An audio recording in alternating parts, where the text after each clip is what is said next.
ఇచ్చి తర్ఫీదిచ్చి లేని స్థితి, ఎక్కడైతే సువార్త లేదు, ఎక్కడైతే పరిచర్య లేదు, అక్కడ పౌలు గారు నిలబెట్టి తిమోతిని అనేక శిష్యుల్ని తయారు చేశాడు పౌలు గారు. మరి ఆయనకి తెలివితేటలేవా? ఎల్ఈడి టీవీలు పెట్టి ఒక దగ్గర పెట్టి 10 లక్షల మంది 20 లక్షల మంది 100 సంఘాలు కట్టినాడు పౌలు గారికి తెలీదా?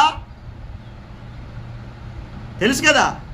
మరి దేవుడి పని దేవుని విధానాలు చేశాడు. అక్కడ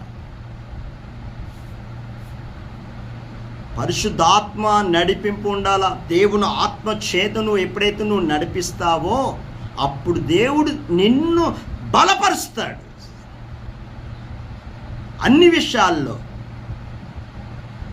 ఈరోజు అయిపోతుంది. నేనున్నా మరి యేసన్న గారు గొప్ప పరిచయం చేశారు.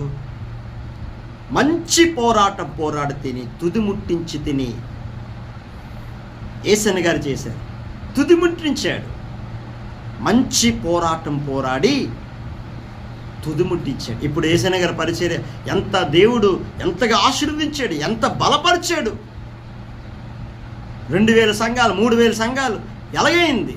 ఆయన బలపరచకపోతే ఏది కూడా జరగదు. మరి భరత్ సింగ్ గొప్ప సేవకులైన ఆత్మచేతను దేవుడు నడిపించాడు. దైవ సేవకులు భరత్ సింగ్ గారు. మరి ఆయనకి తెలివితేటలేవా? నేను ఎల్ఈడి టీవీ పెట్టి ఒక దగ్గర కూర్చొని 100 సంఘాలు కట్టచ్చని ఆయనకి లేవా? దేవుడి పని దేవుడి విధానాలు చేశారు.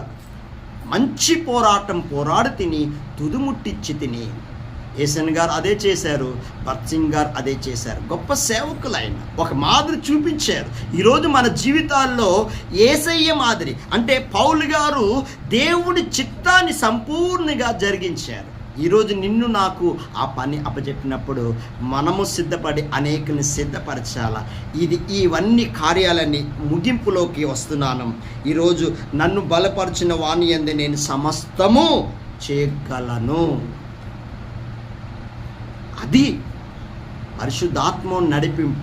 దేవుని చిత్తము మన పట్ల ఎప్పుడైతే నెరవేరుస్తాడో అక్కడ దేవుడు కార్యాలు అద్భుత కార్యాలు చేస్తాడు.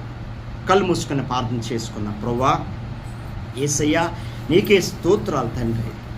పనికి రాని వారిని నన్ను యేసయ్య నీ పాత్రగా నన్ను వాడుకున్నందుకు స్తోత్రాలయ్యా. ప్రభువా నువ్వెంతైనా నువ్వు నమ్మదగిన ప్రభువా, నీ ఉద్దేశం అంతా నా పట్ల నెరవేర్చు తండ్రి. యేసయ్య దేవుని సంఘం